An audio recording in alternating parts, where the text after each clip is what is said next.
Paz, estamos na nossa manhã de consagração e nós vamos voltar à leitura aí no Evangelho de Jesus, como vamos escrever Mateus. Nós começamos a fazer a nossa caminhada e a nossa jornada de Mateus capítulo 16 até o capítulo 28, considerando essa data tão preciosa dessa semana de Páscoa. E nós vamos voltar a olhar aí para Mateus capítulo 27, versículo 55, e vamos ler aí no capítulo 28 apenas o primeiro versículo. Diz assim a palavra de Deus, Mateus 27, versículo 55 diante. Estavam ali, olhando de longe, muitas mulheres que tinham seguido Jesus desde a Galileia para o servir, entre as quais estavam Maria Madalena e Maria, mãe de Tiago, de José, e a mãe dos filhos de Zebedeu. E vindo já à tarde, chegou um homem rico de Arimateia, por nome de José, que também era discípulo de Jesus. Este foi ter com Pilatos e pediu-lhe o corpo de Jesus. Então Pilatos mandou que o corpo lhe fosse dado. E José, tomando o corpo, envolveu-o num fino e limpo lençol e o pôs no sepulcro novo, que havia aberto em rocha, e rodando uma grande pedra para a porta do sepulcro, retirou-se. Estavam ali Maria Madalena e a outra Maria sentadas defronte do sepulcro. No dia seguinte, que é o dia depois da preparação, reuniram-se os principais sacerdotes e os fariseus em casa de Pilatos, dizendo: Senhor, lembramos-nos de que aquele enganador vivendo ainda disse: depois de 3 dias ressuscitarei. Manda, pois, que o sepulcro seja guardado com segurança até o 3º dia. Não se dê o caso que os seus discípulos vão de noite e o furtem, e digam ao povo: ressuscitou dentre os mortos. E assim o último erro será pior do que o primeiro. E disse-lhe Pilatos naquele momento: tendes a guarda, ide, guardai-o como entenderdes. E indo eles, seguraram o sepulcro com a guarda, selando aquela pedra. E indo eles, seguraram o sepulcro com a guarda, selando a pedra. Capítulo 28, verso 1. E no fim do sábado, quando já despontava o primeiro dia da semana, Maria Madalena e a outra Maria foram ver o sepulcro. Nós vamos parar nessa leitura aqui e amanhã nós vamos dar continuidade a essa nossa jornada, né, que fica aqui gravada para outros irmãos verem durante o dia, mas nós vamos olhar para esses versículos entre o capítulo 27 e 28, já que estamos fazendo uma caminhada desde o capítulo 16 de Mateus até o capítulo 28, pensando nesse passo a passo de Jesus até a sua ressurreição. Desde o momento que ele predisse a sua morte, né, o que ele prediz a sua morte, até o momento da sua ressurreição. Bom, Jesus estava morto e fica claro que alguém foi pedir a Pilatos para tirar o corpo dele daquela cruz e levá-lo para ser sepultado com dignidade. A Bíblia diz que essas pessoas que estão, que esta pessoa que está aqui, ela era um homem por nome de José, de Arimateia. E diz que esse homem em si, ele era um discípulo também de Jesus. A movimentação desse homem com o corpo de Jesus é também a movimentação de outras pessoas que ficaram olhando para aquele corpo. E essas pessoas, no verso de número 55, elas temem, mas permanecem ligadas ao corpo. E assim como a figura de José é uma pessoa importante, é uma pessoa respeitada e vai estar ligada ao corpo, também aquelas Marias, elas vão também estar de olho no corpo de Jesus. E elas veem quando José toma este corpo para simplesmente colocá-lo dentro de uma sepultura. O corpo de Jesus vai ser levado para lá. E duas coisas a gente precisa considerar: é que a sepultura não era dele, ela era de outra pessoa, ou seja, de José. Segundo, a gente tem que considerar que neste momento tudo da Escritura está se cumprindo. E eu sei que o que estava profetizado quanto à sua ressurreição iria acontecer. Só que nesse período entre a morte e a ressurreição, existe aqui uma necessidade no coração de quem amava Jesus. E fica claro que os que amam a Jesus nada mais são do que discípulos, porque as Marias estão ligadas ao Mestre. José, que é da cidade de Arimateia, o texto diz que era discípulo de Jesus, estava ligado ao Mestre.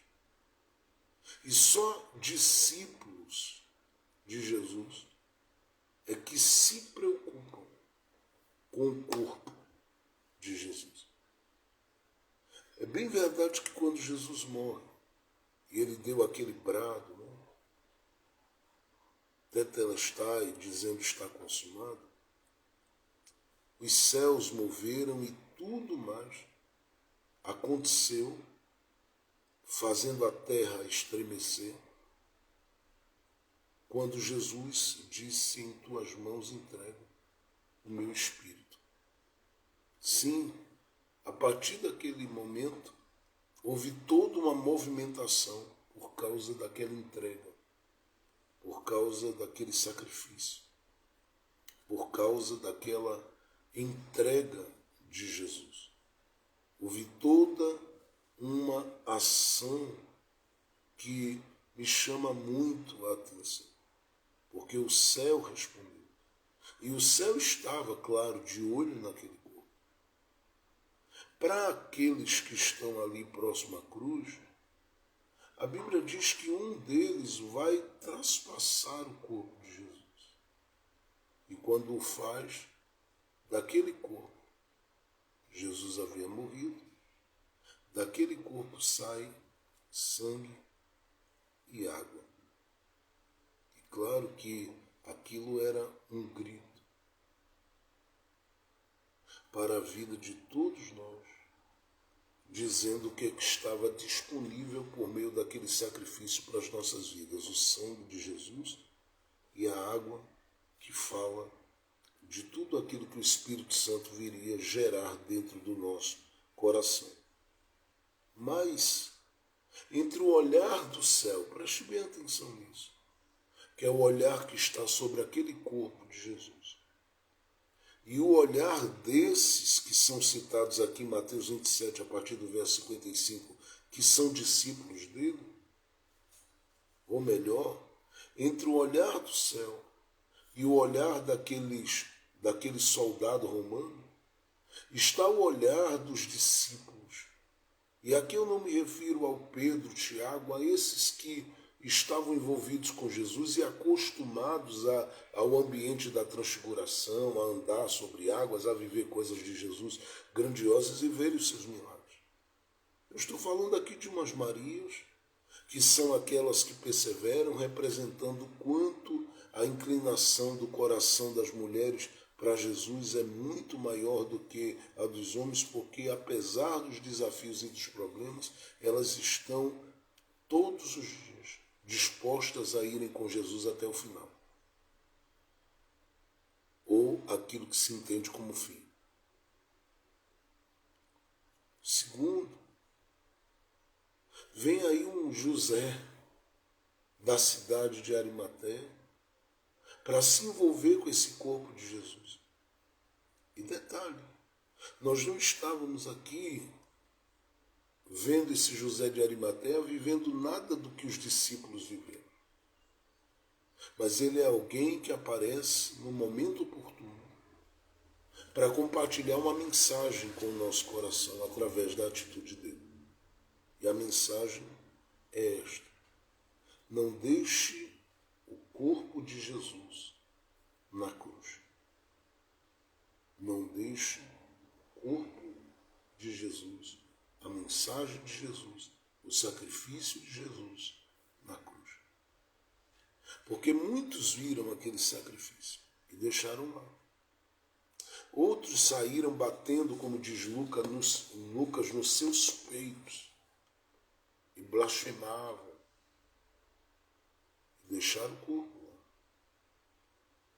Mas aparece um discípulo aqui que as mulheres têm o prazer de reconhecer como um discípulo que tinha um amor a Jesus, ainda que não estava no meio daqueles que viam milagres todos os dias. Esse discípulo, ele decide não deixar que o sacrifício passe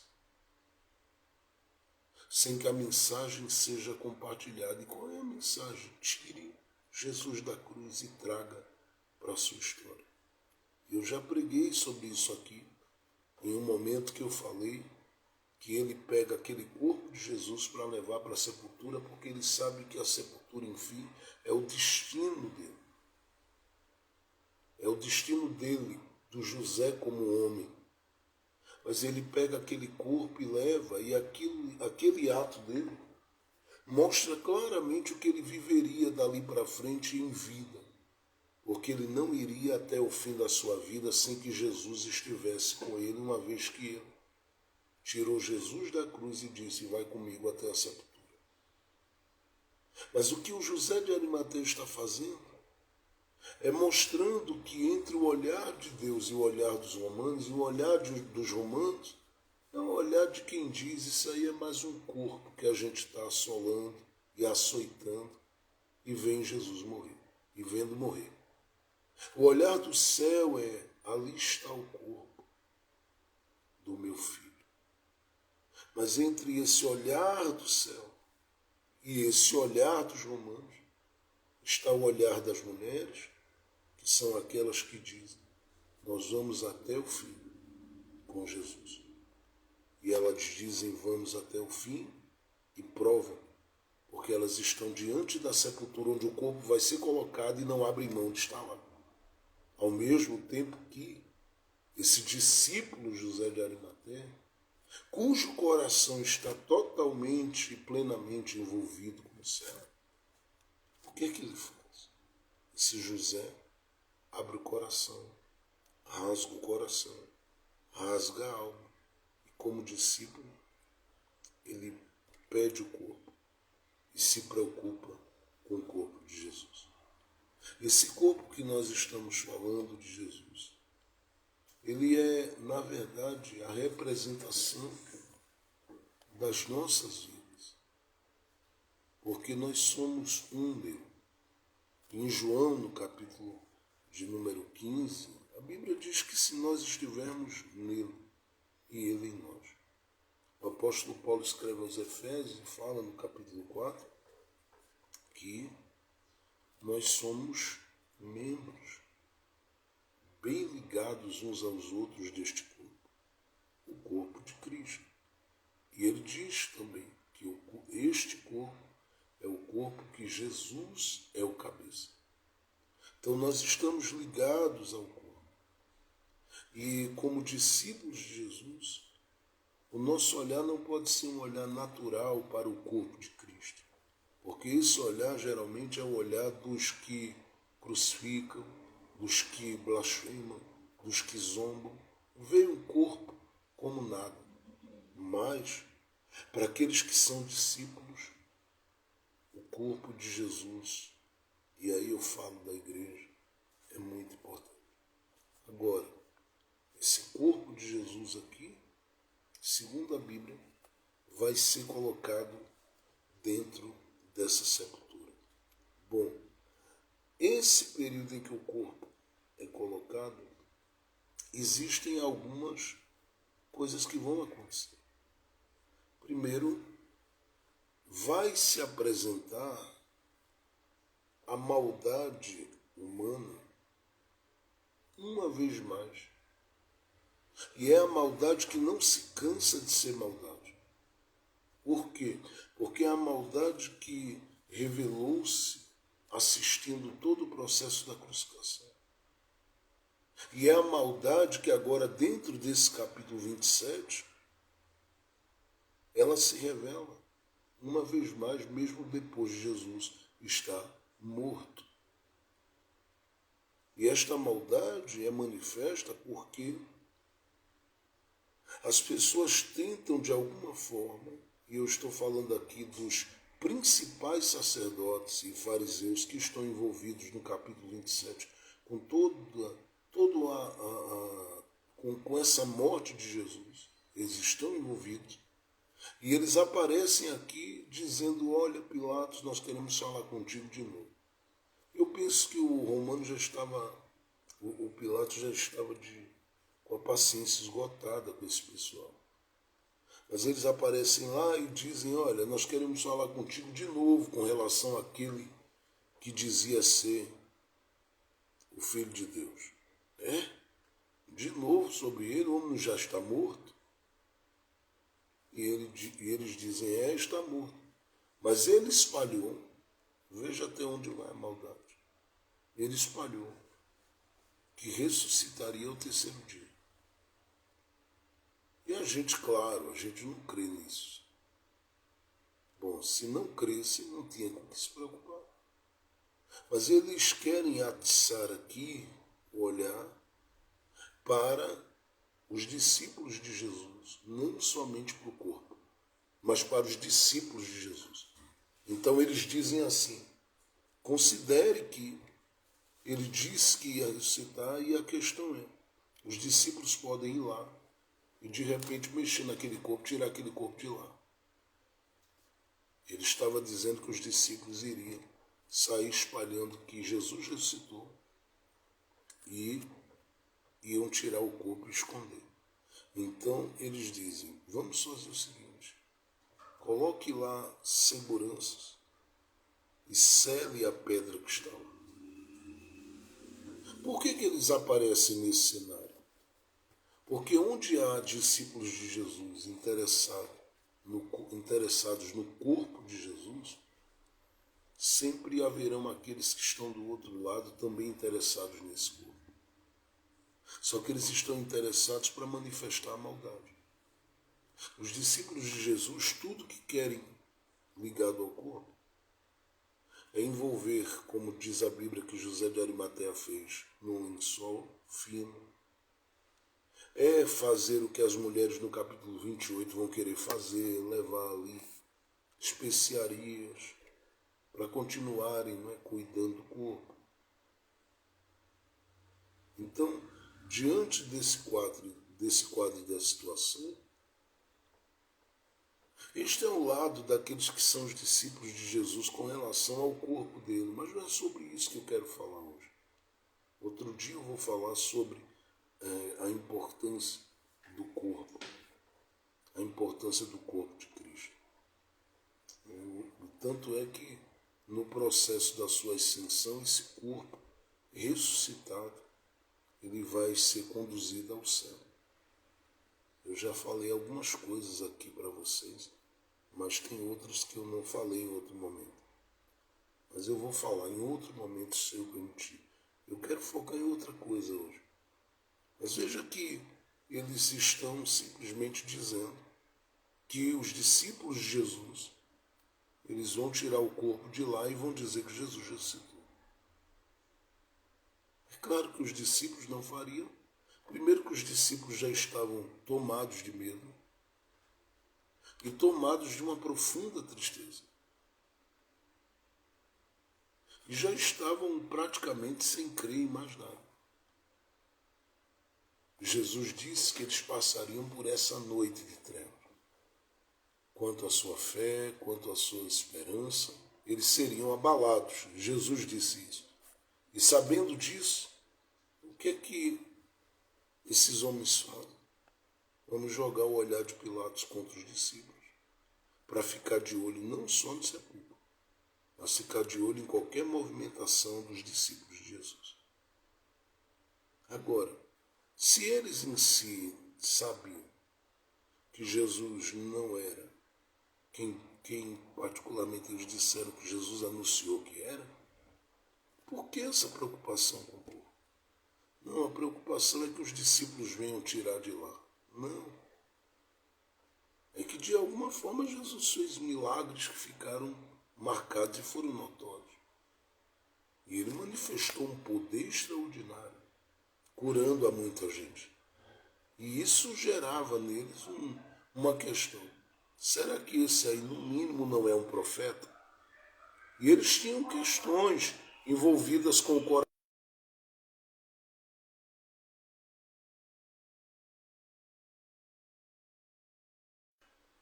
Eles tinham questões envolvidas com o coração deles, sim,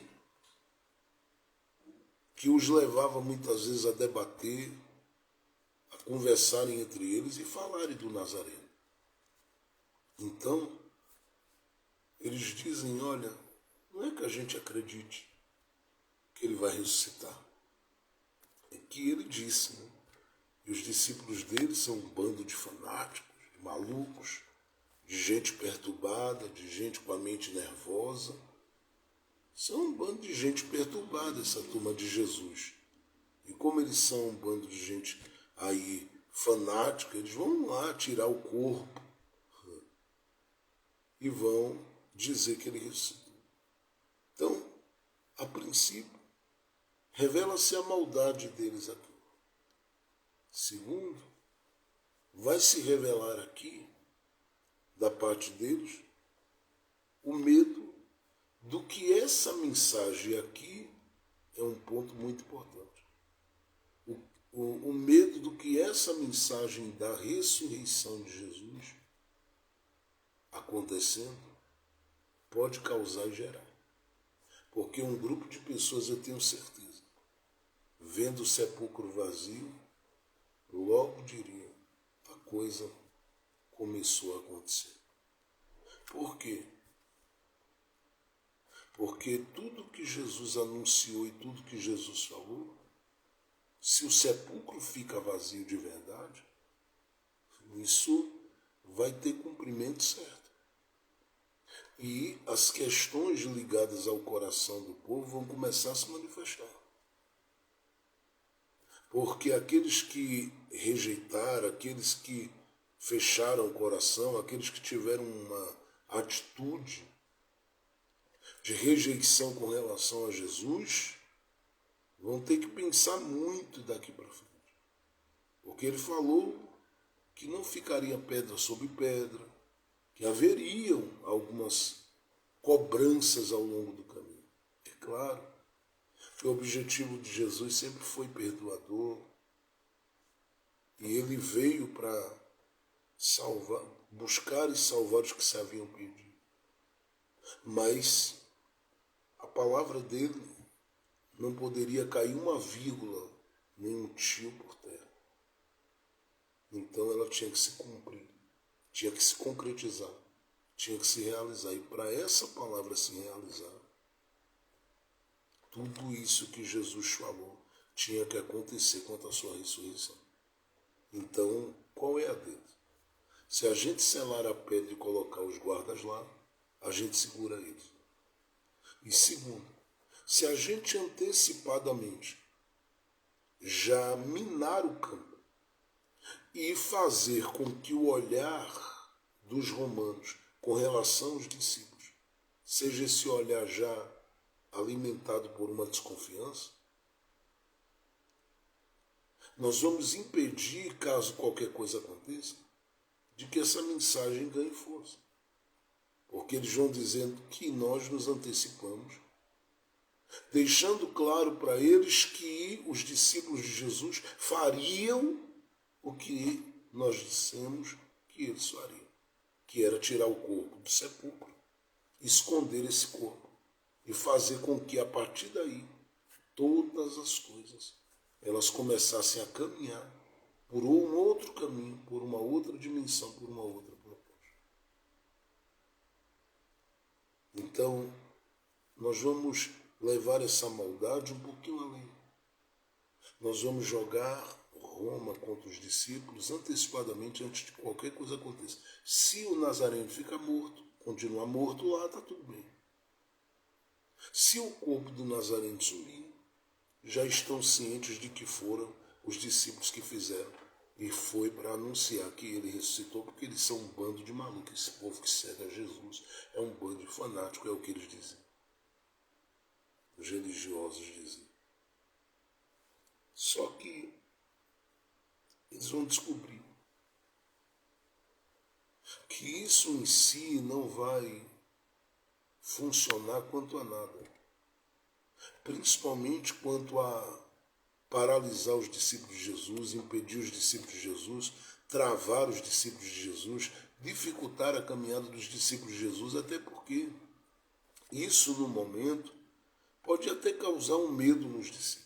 Mas o que de verdade pesava para eles nesse momento não eram as tentativas maldosas de manchar a imagem desses discípulos. O que pesa para eles é a ausência de Jesus, que eu já falei aqui esses dias. E essa ausência está bem presente na vida deles, nesse momento aqui. E aqui, gente, a gente precisa considerar. Por quê? Porque olhando para o texto bíblico, nós temos os discípulos vivendo todo o fim daquele período da morte de Jesus.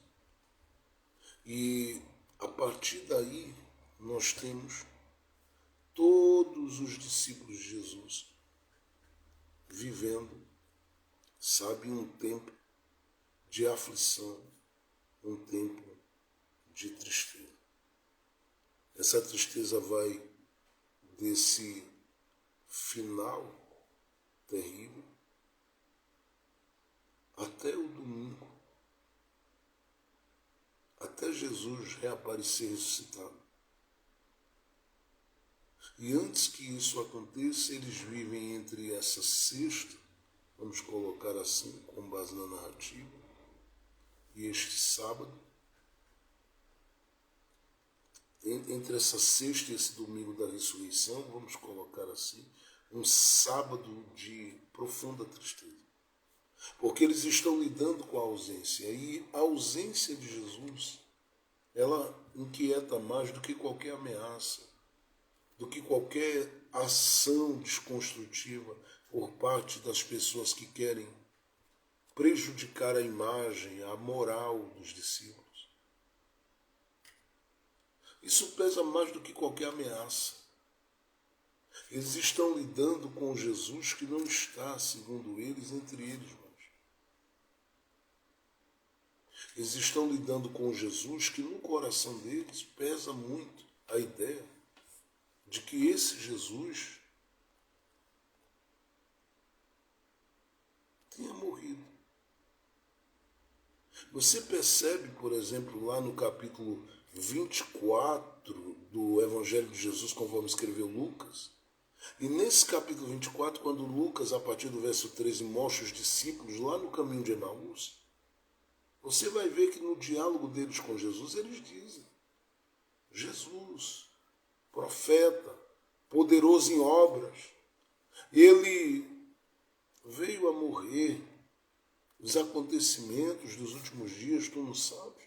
Jesus, fazendo que não sabia de nada, vai caminhando com eles e dialogando e deixando eles falarem, até se revelar para eles e eles dizerem. Dava para a gente perceber, porque enquanto ele falava, o nosso coração se enchia e a gente sentia um fervor no nosso coração. Mas eles têm dificuldade de assimilarem no caminho. E esse sentimento do coração daqueles que estão no caminho de Emaús é o mesmo sentimento do coração daqueles que, em João capítulo 20, diz a Bíblia, estão trancados. O sábado para eles é muito difícil. O sábado para eles é muito solitário, é muito vazio, é muito sem sentido. Assim como é para a vida de cada um de nós. Eu sei que entre a sexta e o domingo, tem pessoas que estão me ouvindo que estão vivendo um sábado na sua vida, como esse de hoje. E estão vivendo um sábado marcado talvez por planos maldosos do coração dos homens, como aconteceu com os discípulos. Talvez lidando com situações que estão fora de controle. Por quê? Porque lhes falta direção, lhes falta instrução quanto ao que vai ser na próxima semana. Uma vez que passaram essa semana e finalizaram talvez tendo uma experiência com situações das mais tristes possíveis.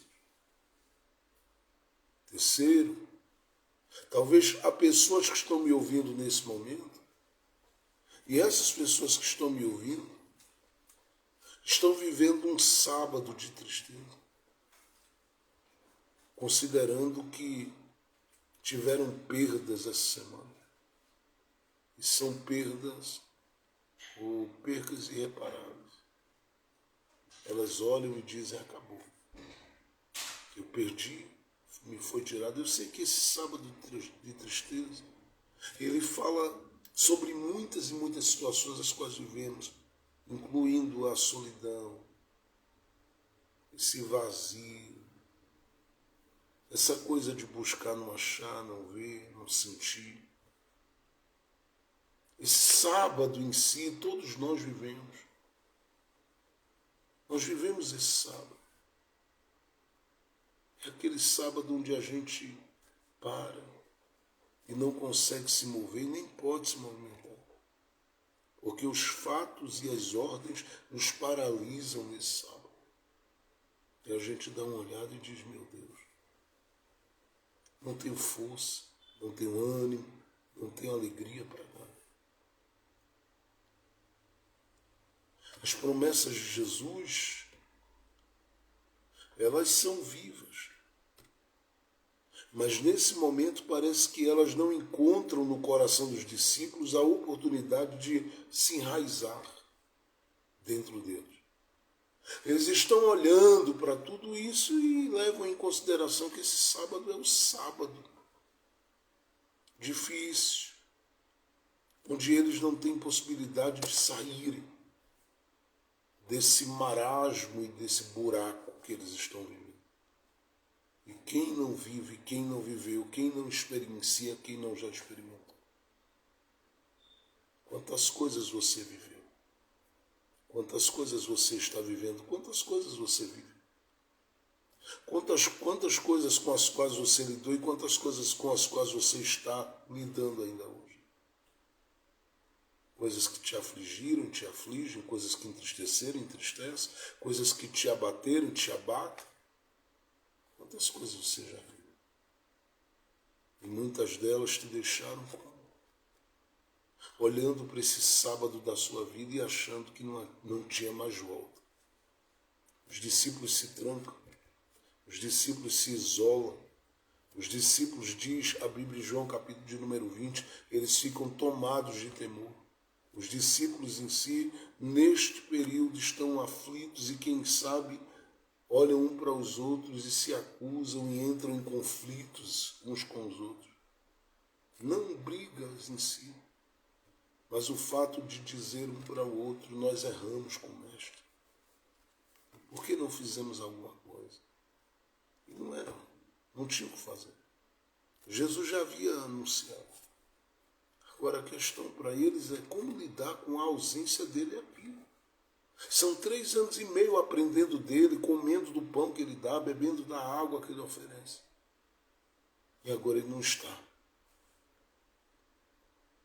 As palavras de Jesus estão vivas neles. E eu sei que o Espírito Santo vai fazer com que elas venham e cheguem até a gente.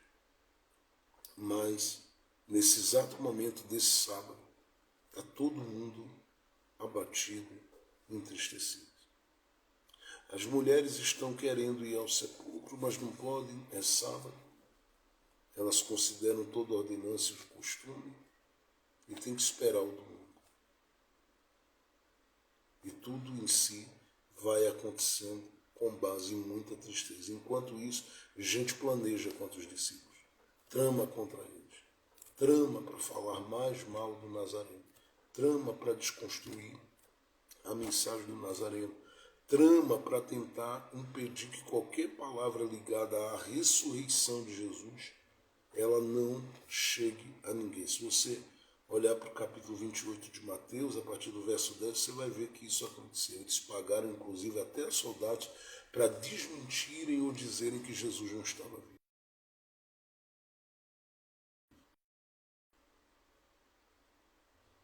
Mas não adiantou nada. A mensagem do Cristo vivo se espalhou. Agora, por que eu estou falando sobre isso? Porque eu sei que nós temos um sábado na nossa vida. E quem sabe? Esse sábado de hoje está sendo esse sábado onde você diz, a porta não abriu. Quem sabe hoje este sábado na sua vida está sendo este sábado onde você diz, a tristeza me pegou. Quem sabe esse sábado de hoje está sendo esse sábado onde você diz, estou lidando com a solidão. São sábados da vida. Sábados onde nos falta resposta. Sábados onde parece que as coisas em si, elas não acontecem como nos foram ditas. Sábado que a gente olha e diz, meu Deus, me falta alegria, ânimo e força para continuar. São sábados onde a ausência de Jesus é uma realidade. São sábados onde não há recursos, são sábados onde não há força, são sábados onde não há ânimo, são sábados da vida. E quem vive esses sábados sabe do que eu estou falando. Quase sempre a tendência é desistir, é parar, é desanimar, é se entregar, é deixar tudo de lado e não fazer mais nada. Todo mundo que lida com esse sábado sabe do que eu estou falando. Porque esses sábados da vida são os sábados que a gente no caminho tenta de tudo para se erguer e não consegue. O que é que neste sábado da vida repousa ali? Primeiro o silêncio. E quando se fala apenas para dizer, eu errei, você errou, nós erramos. É um sábado silencioso.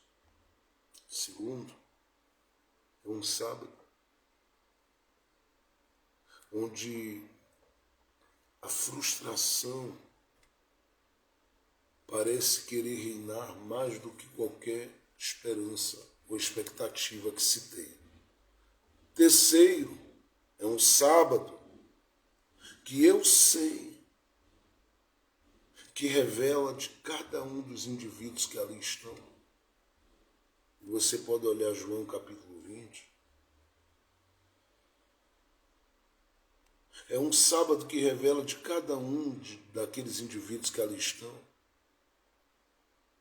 personalidade, temperamento e o jeito de lidar com as coisas que envolvem fé ou que necessitam de fé. Ninguém está crendo ali mais nada. Tanto é que na ressurreição de Jesus, quando as mulheres vieram do sepulcro dizendo as coisas, a Bíblia diz que Pedro e João precisaram ir lá.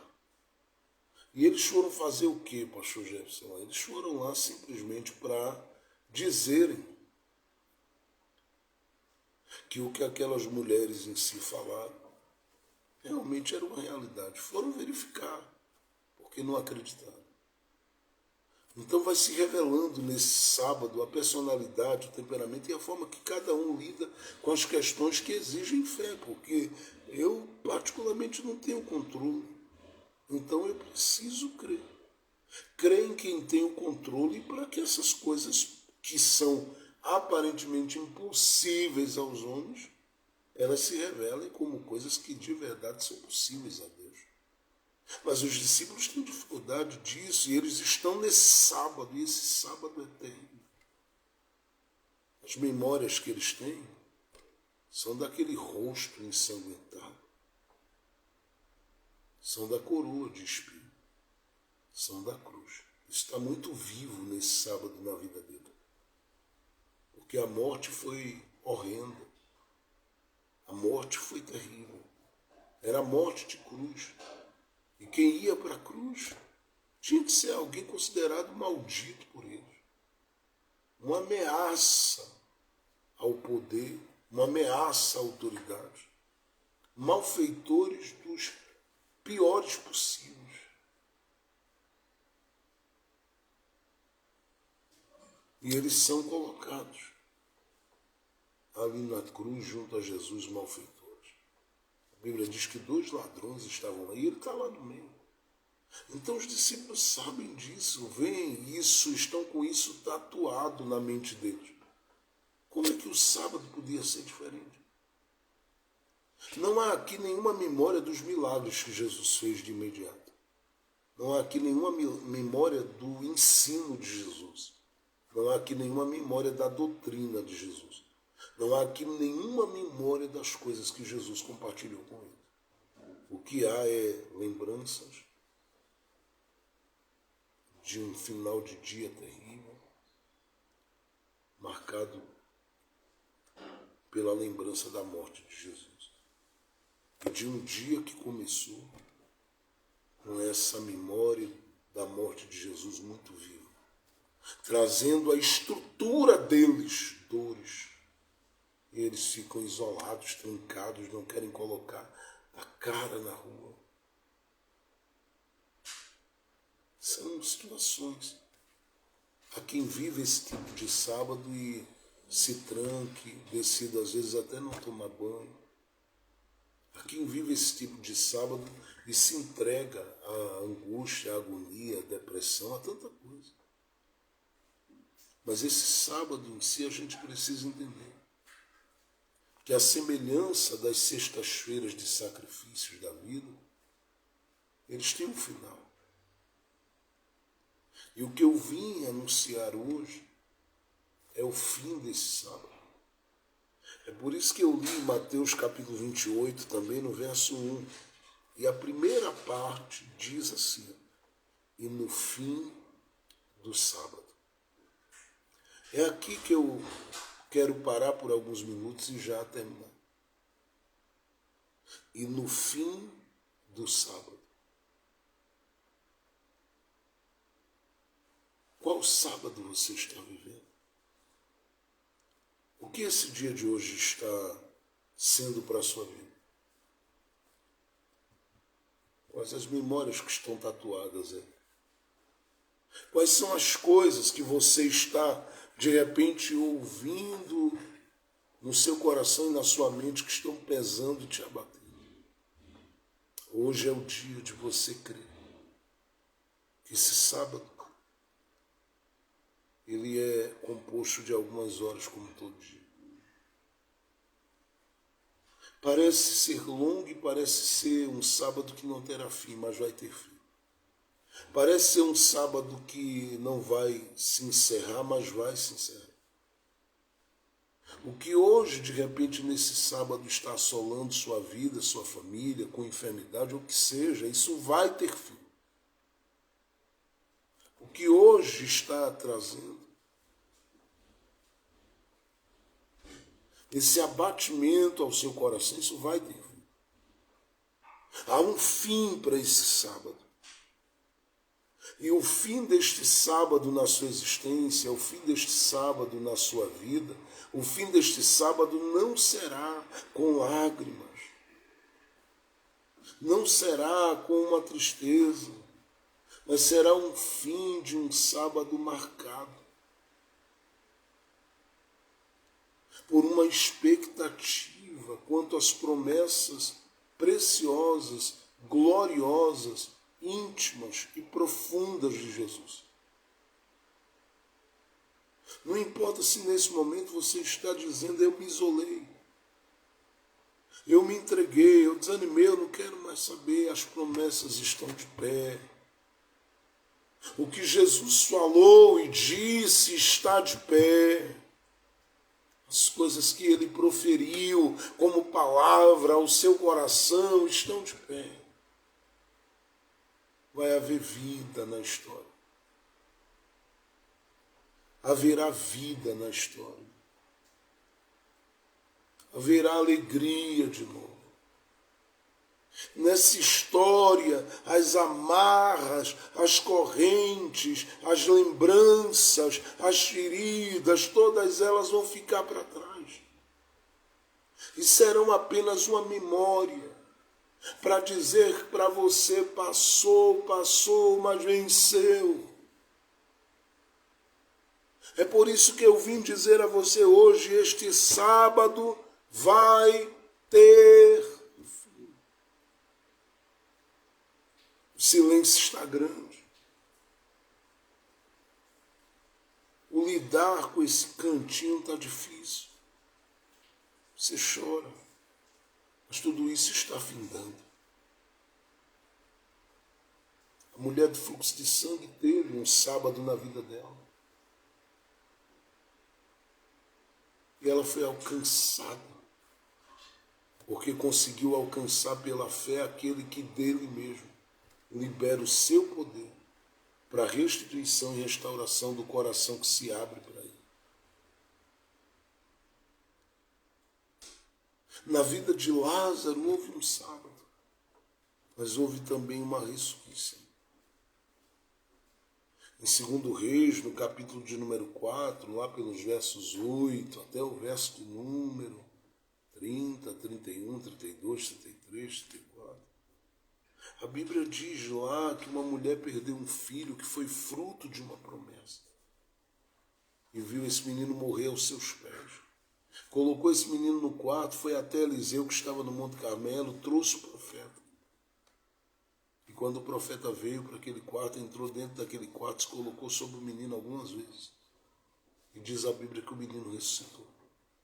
Mas ela viveu um sábado na vida dela, que foi um sábado triste, porque entre o quarto onde ela deixa o menino e a ida para o monte, isso custou tempo. Isso custou para o coração dela. Porque ela foi com a memória daquele menino que caiu ao chão. Mas aquela memória, ela foi simplesmente vencida. Porque chegou o fim do sábado para aquela mulher, o menino ressuscitou. Quando Agar, que caminhou 29 dias no deserto, ela viu a água acabar, não foi o pão, mas a água. A Bíblia diz que ela entrou em desespero e disse, eu não vou ver esse menino morrer. Colocou o menino debaixo de um arbusto. Se distanciou a um tiro de arco de flecha. E diz a Bíblia que ela ouviu a voz de Deus. E a voz bradou dizendo, não temas, Agar. Ninguém vai morrer nesse deserto. Porque o deserto que Deus está, ninguém morre. E tem que se considerar que aquele deserto era o deserto de Beceba. Beceba, a palavra Beceba significa lugar de 7 poços. Lugar de 7 poços. Então a palavra Beceba diz claramente que aquele contexto do deserto era marcado por 7 poços, só que Agar caminhou 29 dias e não viu nenhum, até que o Senhor abriu os olhos dela para ver o que já estava lá. Mas parecia que nesse sábado de tristeza na vida dela, ela veria tudo que estava sob as suas mãos morrer e perecer, mas não. Deus chegou nos últimos instantes e chegou na história para dizer que o sábado tem um final. E proveu água. E proveu que Agar precisava e que o menino precisava. Abraão viveu o sábado quando subiu com Isaac para o monte. E este sábado da vida de Abraão seria marcado por um sacrifício que ele ia carregar na memória até o fim da vida dele. Mas o que é que o Senhor fez? Apareceu a Abraão. através da sua voz poderosa, falou com ele. E parou Abraão quando ele ia imolar o seu filho. E mostrou a Abraão um substituto para o Isaque. E o Abraão olhou e disse: meu Deus, tu provesse nesse sábado da minha história. Esse sábado de lágrima, de desafio, de luta. O Senhor mudou a história. Eu estou dizendo que cada um tem o seu sábado na vida, e esses sábados da vida nem sempre são sábados de alegria. Às vezes são sábados de profunda tristeza. De profunda tristeza. E esses sábados precisam ser vencidos em amor. Precisam ser vencidos em fé. Precisam ser vencidos pela nossa confiança no Deus vivo. Estes sábados precisam ser vencidos pela nossa dependência de Deus. E eu sei que Ele quer hoje finalizar esse sábado na sua história. Talvez você diga: pastor, mas como isso vai acontecer? Bom, o Senhor tudo pode. O Senhor tudo tem, o Senhor tudo é. Ele pode hoje colocar um ponto final nesse sábado. Ele pode surpreender seu coração nesse sábado. Ele pode trabalhar por você nesse sábado. Ele pode mover sua vida nesse sábado. Ele pode sacudir sua existência nesse sábado. Ele pode mexer com a sua história nesse sábado. Ele pode abrir as portas dos céus neste sábado sobre a sua vida. Encher seu coração de esperança de novo e mostrar a você que por mais que o silêncio impere, as respostas de Deus estão no seu coração pelo que Ele já fez ao longo do caminho, e nisso você pode se apoiar para entender que todo sábado tem um final, até porque esse sábado não é único. Quantos sábados você já viveu na vida? Superou todos eles? Pensou em muitos deles que não ia sair com vida, mas saiu. Pensou em muitos deles que você não iria sobreviver, mas sobreviveu. Pensou em muitos deles que você não iria aguentar, mas aguentou. Pensou em muitos deles que você iria terminar em vergonha, humilhado, humilhada, massacrado, massacrada. Rejeitado, rejeitado, esquecido, esquecida, mas não, sobreviveu a estes sábados. E continua sobrevivendo. Porque a graça de Deus é graça para a vida daqueles que nele confiam. Há um sábado que você está vivendo. Guarde isso. E no fim do sábado. E no fim do sábado.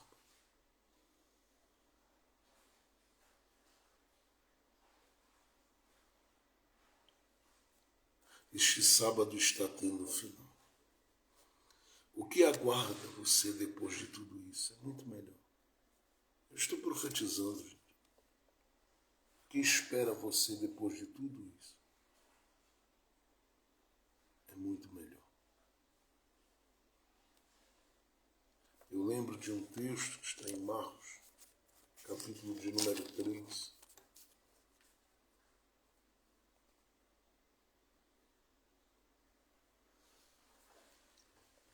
Quando Jesus entrou outra vez numa sinagoga, a Bíblia diz que ele entrou e viu um homem ali.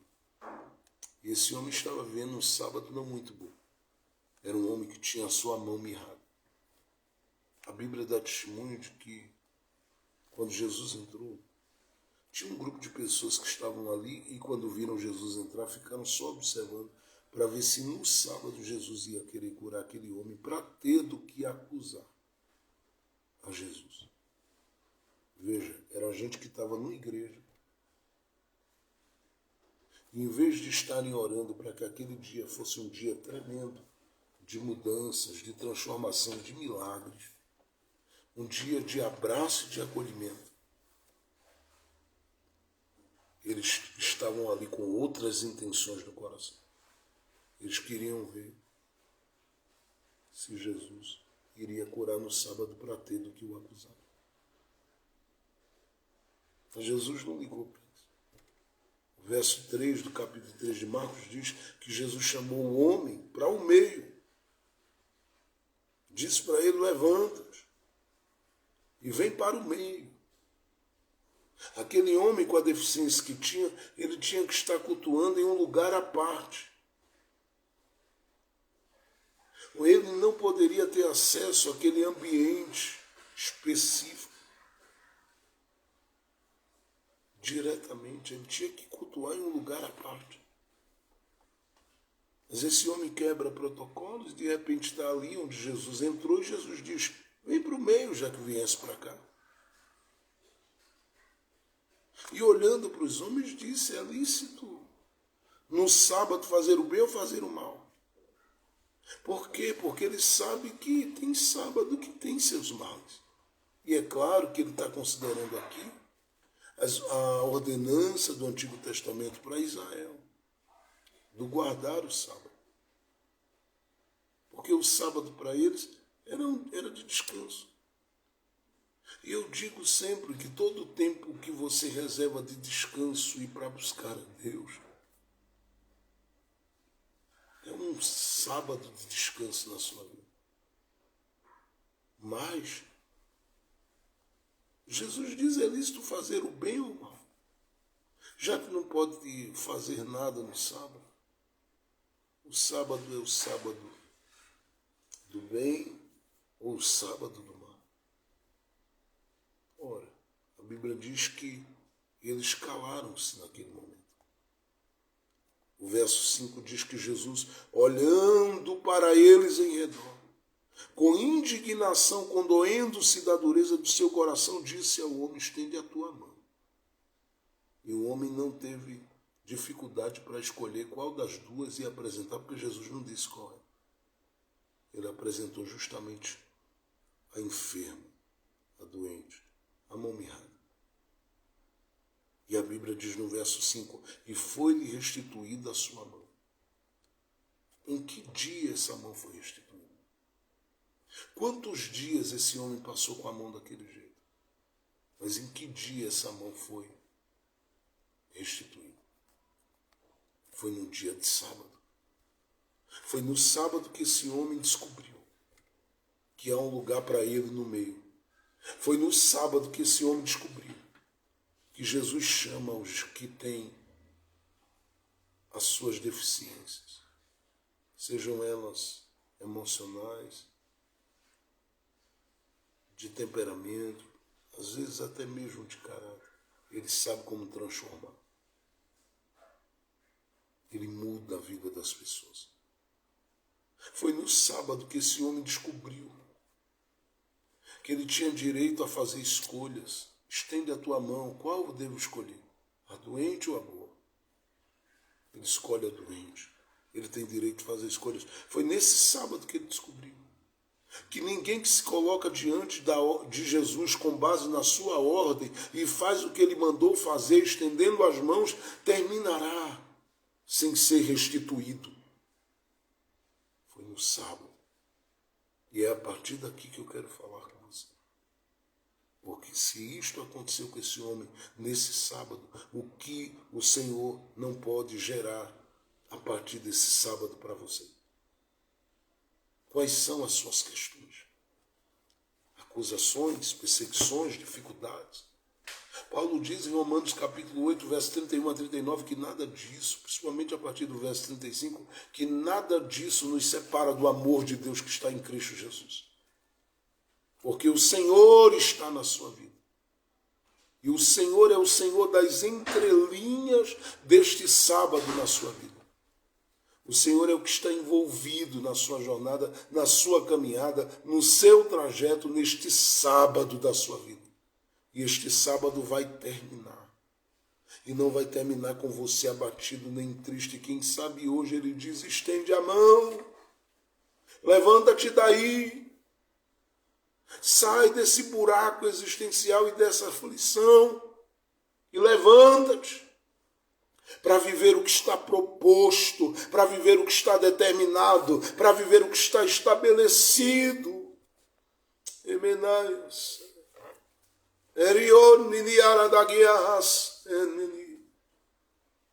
Eu estou falando com gente que hoje precisa pegar essa palavra para a sua vida e entender que este sábado da sua vida vai ter um fim. Você vai terminar de cabeça erguida, vai terminar respirando novos ares, vai terminar com o coração cheio de expectativas, vai terminar com o coração cheio de esperança, vai terminar visualizando as coisas boas de Deus para o seu amanhã. Chega! Você não é vítima da crise, da angústia, das enfermidades, das dores, não. O teu Senhor reina sobre a sua vida e Ele está garantindo vitória sobre a sua vida. Este sábado vai ter um fim, levanta a tua cabeça. Este sábado vai ter um fim, adore a Deus nesta manhã. Este sábado vai ter um fim, celebre.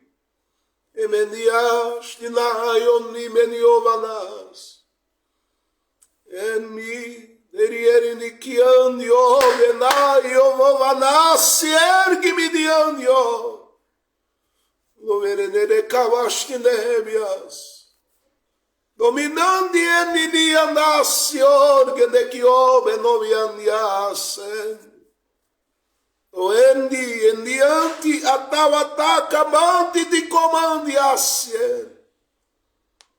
Deus está tocando alguém que está me ouvindo nesta hora. Porque alguém começou esse sábado de uma forma em que a agonia tomou conta, mas o sangue de Jesus tem poder sobre a sua vida. Você vai se levantar neste sábado, porque esse sábado vai ter um fim. Ergue os teus olhos e vede o que já está preparado aí.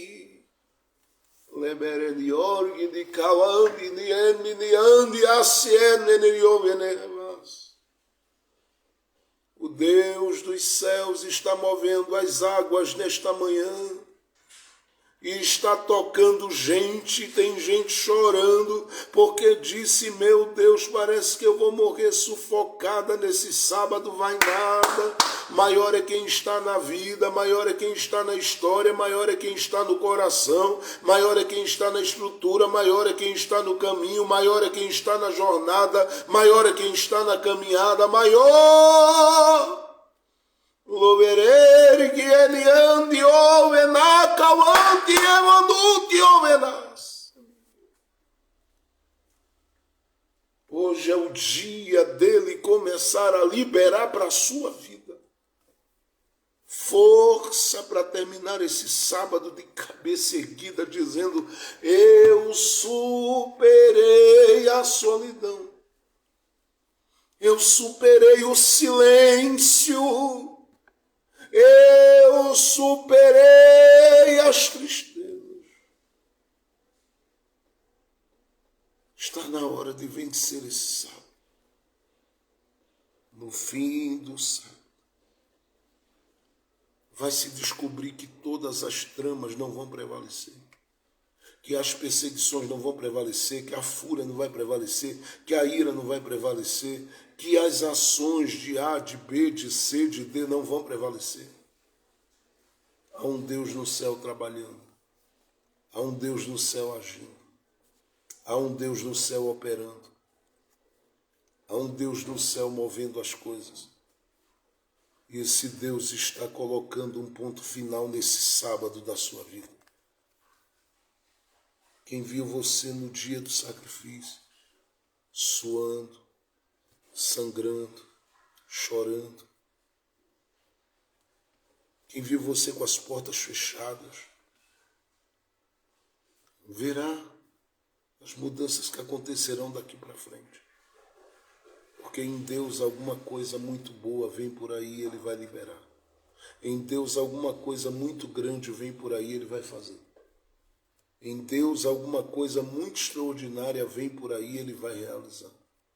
Por isso não deixe seu coração ser vítima de nenhum processo de luta ou dificuldade, mas se erga com o coração confiante, porque maior é quem está em ti. Maior é quem está contigo. Maior é quem está na tua história. Maior é quem está na sua vida. E este que está na sua vida fará o nome dele ser engrandecido no seu caminho, na sua caminhada, no seu trajeto, na sua trajetória. Hoje ele te cerca e te cobre de graça e de força, porque esse sábado vai ter um final. O fim do sábado está chegando. O fim de tudo isso. Levanta a tua cabeça e creia, porque sua esperança está viva. Levanta a tua cabeça e creia, porque Deus pode te trazer para um cenário com honra. Levanta a tua cabeça, porque Deus pode mudar a tua história ainda nas horas deste sábado. Ele pode, Ele tem e é capaz de fazer. Que Ele te abençoe fortemente, que Ele te abençoe preciosamente e que Ele continue sustentando a sua vida em graça e favor e continue liberando sobre você esta palavra que te traz a certeza de que há dias melhores em Deus e em Cristo Jesus chegando para a sua vida. Que o Espírito do Senhor pegue essa palavra, o Espírito Santo, e plante no seu coração, porque teu sábado vai ter um fim. Teu sábado vai ter um fim. Querido Deus, obrigado por esta manhã na tua presença. Obrigado pela tua palavra e por tudo que o Senhor fez e está realizando. Continua sendo com cada um de nós e nos guardando em amor e graça. Continua nos sustentando debaixo da tua proteção e nos fazendo viver, Senhor, a cada dia mais e mais da tua fidelidade, mais e mais da tua graça, mais e mais do teu poder. Eu te agradeço por todo o bem, todo o favor que o Senhor tem liberado sobre o nosso coração. E eu te peço, ó Deus, fica conosco. Nós somos carentes a cada instante e a cada dia da tua mão estendida sobre nós. Sem ti, nada podemos fazer. Fica conosco, nos sustenta, nos auxilia, nos direciona, nos instrui, nos move a cada dia, Senhor, certos de que há mudanças e vitórias grandiosas chegando nas nossas mãos. Que os nossos corações estejam debaixo, Senhor, da tua palavra, porque eu sei que os que choram nesta manhã verão a tua glória sobre eles. Os que estão nesta manhã dizendo será, verão a tua fidelidade. Os que estão nesta manhã dizendo eu não sei como, provarão da tua glória, da tua graça, do teu poder, do teu amor e verão a tua fidelidade sendo manifesta sobre a vida deles. Eu te peço, acolhe o nosso coração e sustenta as nossas mãos. Sim, sustenta as nossas mãos e nos faz viver, Senhor, o que tu tens no nosso coração neste tempo, para este tempo e a partir deste tempo. Eu oro te agradecendo por todo o bem do Senhor, por toda a graça derramada sobre os nossos corações, porque eu sinto, Deus, nesta manhã o teu abraço.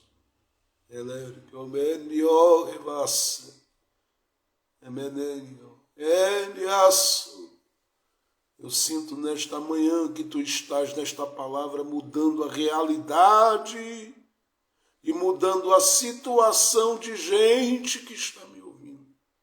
E eu creio, Senhor, que os planos do teu coração vão se concretizar um por um e a tua bênção será profundamente derramada sobre os teus filhos. Abençoa a todos que honram esse trabalho, esse ministério e tudo que a gente tem feito.